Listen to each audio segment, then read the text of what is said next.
Hello friends, in this video I am going to show you how you can play YouTube on floating mode. While we watch YouTube videos, we can't do anything in our phone. But from now, you can float your YouTube videos, watch it continuously, and you can do other works in your phone. You can check your message, you can check your emails and others. Like this. Play next. You can play previous. Now I will show you how you can do this. Go to the Play Store, search for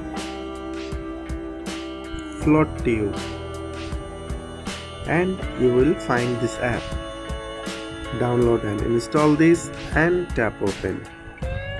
You can see it has 1 million plus downloads.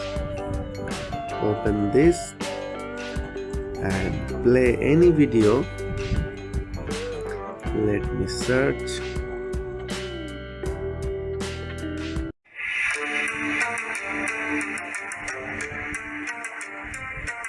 You can also directly access this from the YouTube native app.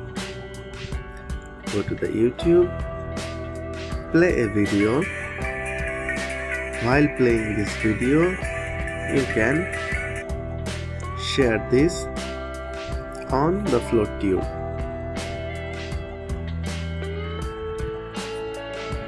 It will start playing. You can move the floating player anywhere you want, and you also increase or decrease the screen size also. And you can also do the other things in your phone. Friends, that was our today's video. By this way, you can play your videos while working on your phone. If you like this video, please give a thumbs up and share this with your friends. Thanks for watching. Please subscribe for more videos like this.